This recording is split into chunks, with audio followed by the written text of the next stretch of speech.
Shopping is a national pastime in New York, and there are many famous places to go. Fifth Avenue, Macy's 2.5 million square foot flagship store, the Diamond District, Soho, and Chelsea. For a boutique shopping experience, we'll start on Orchard Street, a former bargain strip that now houses locally made designs. People often come to the Lower East Side to tour the Tenement Museum, an emotionally moving place for a great introduction to the area, or to stand in long lines waiting to get into Kat's Delicatessen. But in between, there is Orchard Street, with several small boutiques like Susan Alexandra that sells quirky beaded purses, tissue boxes, jewelry, and other specifically New York gifts. One of my favorite stores is the husband and wife run S&A Leather.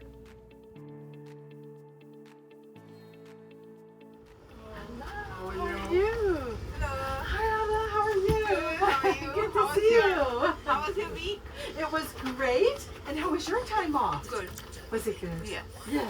So nice. Yeah. So, you have something special for me? Yes. Yeah. I have those two. Excellent. What I'm else? so excited. Anything else? Any purple? That's what I need. More stuff, right? No, let's have a look. That's beautiful, right? All right, so And let's if you want the matching one, you know, the Yeah. matching skin too. So this is how this is going to look.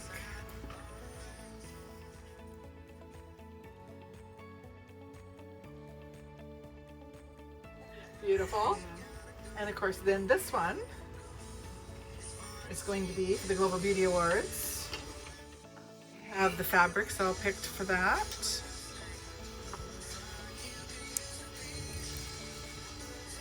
That's your color. Beautiful.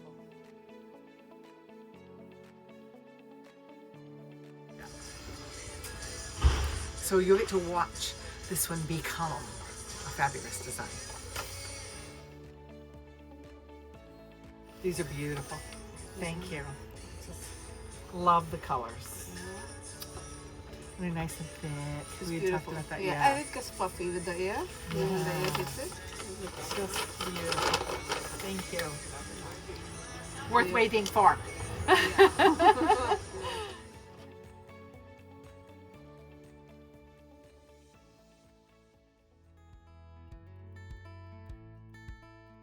The slower-paced Williamsburg area in Brooklyn is also a charming locale for vintage stores and independent shops along the main drag, Bedford Avenue, and the surrounding streets. With a warm neighborhood feel, boutiques like Marmalade welcome in fashionistas of all ages.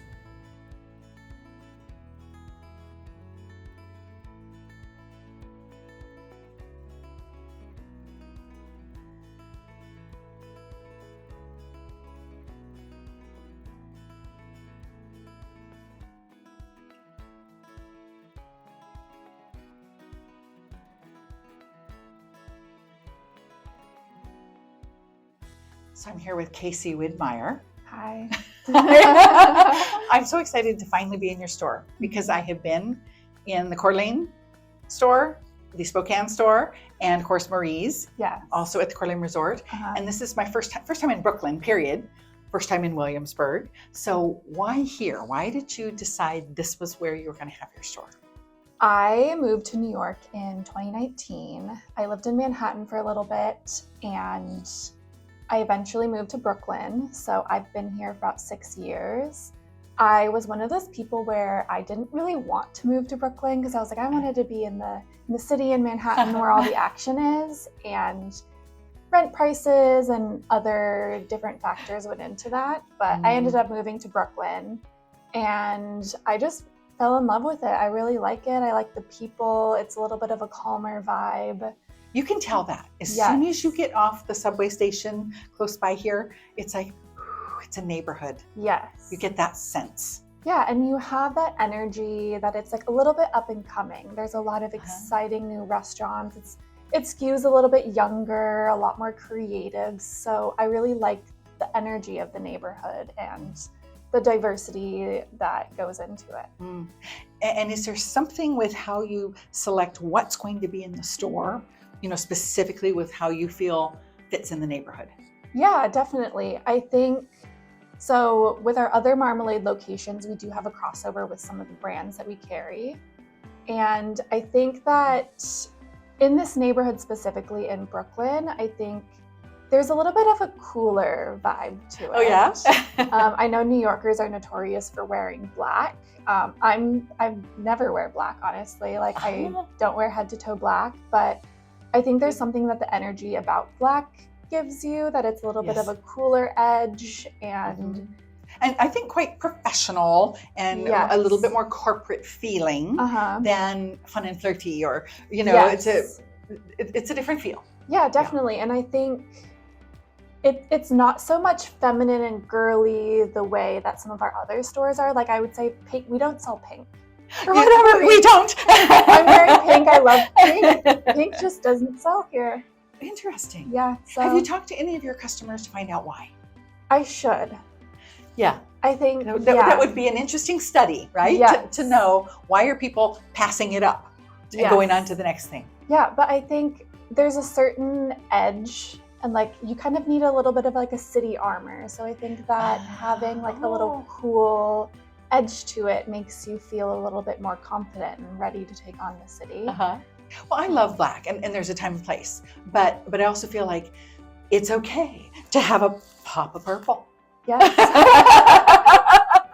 Nothing wrong with that, right? I have this theory that I like to share. It's that when you're dressing up, it's not really dressing up for yourself, but also other people around you, because you never know if your outfit is going to make someone else's day. So you could go to a coffee shop and someone will compliment you and be like, you're just like radiating. Yes. And that energy, I think, is infectious. So I do think when you're getting dressed, you're not only I think it's important to get dressed for yourself, but you could make someone's day by how you dress. Right. I love that you say that. I actually went to Chess on Broadway the other night, and I specifically chose an outfit that I designed with a checkerboard pattern on it. Because to me, the checkerboard that you play on, and a number of people commented on it. They saw the connection. And it was just a kind of a fun moment. And I think this is another thing, is that when people are thinking about fashion or thinking about what items to buy, a lot of people will say cost per wear. So it's like, how many times are you going to wear this to get your investment out of it?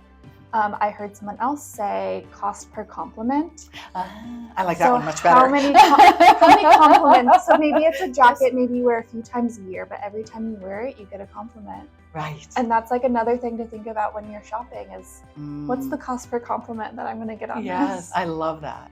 Well, the whole vibe of your store, it has its own, but also there's a familiar thread from some of your other stores. Yes. So I think the idea is we should walk around a little bit and maybe point out some of your favorite pieces that have helped kind of define the space.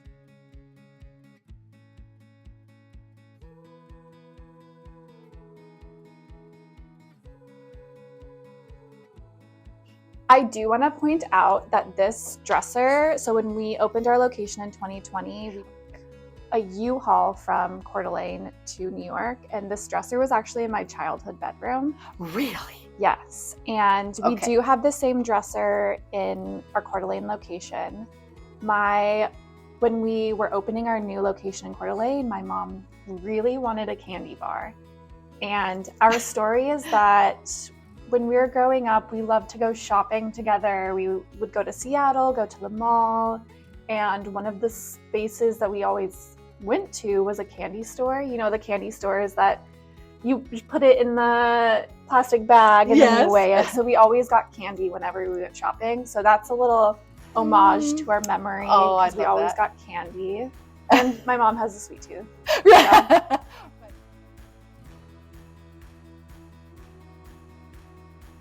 So you were talking earlier about wanting to create kind of a homey, cozy space. And I think this area right here just does that so beautifully. The furniture is all pieces from different, they're not supposed to match, but they all just work together. Do they? Yes.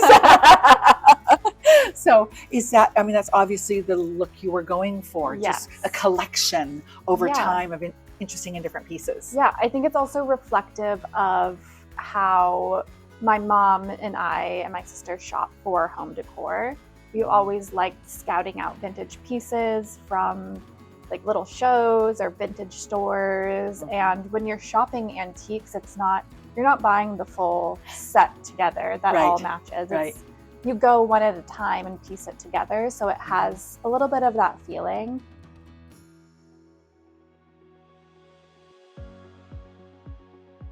Well, we've made our way back to this little alcove in the back that is like special real estate.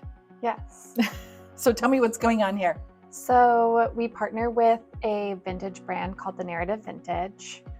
This vintage brand that sources all of these vintage pieces, and it's a nice complement when you're putting together an outfit. I like pairing vintage pieces with new. I like the juxtaposition of it and the mix. I More think interesting, isn't it it? is more interesting, and Yes. it lets you add your own personality to it. Right, So right. if you find like a statement vintage jacket and you like pairing it with black jeans or whatever your staple items are, I think Is that what this is? this one isn't. It isn't. No, It has a vintage feel to it. It does have a Yes. vintage feel to it, but like I like the pairing of it together because I think vintage clothes, I think if you wear head to toe, sometimes it feels a little bit dated, but then if you like, trickle it in, I think that's where like the magic happens and it creates a unique look. Yes. Well, and I also think it's hard because the fabrics were different. They weren't as stretchy. Sizing was a little bit different, 40, 50 years, 60 years ago. And so it's hard to find something head to toe that is actually going to fit to how we like to wear our clothes now, a little bit, with a little stretch, a little bit of room in it. So by pairing, a piece with other pieces, then you feel like I can do it. I don't have to do it head to toe. Yeah. And I think I think history is also important, fashion history. And I think it's one thing that also keeps fashion moving and inspiring. And there's a little bit of old and new mixed in. Right. We were talking earlier about, not you and I, with a friend, about that we stand on the shoulders of the people who came before us. And fashion is that way too. Yeah. It's not new. It's something that has been created and we just imagine it, reimagine it, in a new way. Yeah, it's always evolving. It's always evolving. Yes. New, fresh, organic. Yeah, and I think when trends come back too, they never come back in the same way. It's a reimagined version of it. Yes. Well, this is just a lovely space. Yes. And maybe I might have to go shopping after we get done.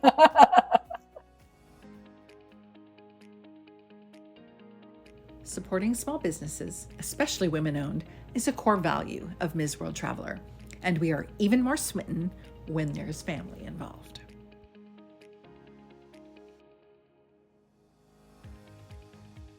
We could have gone on and on about the shopping, but that is probably better left for you to discover for yourself.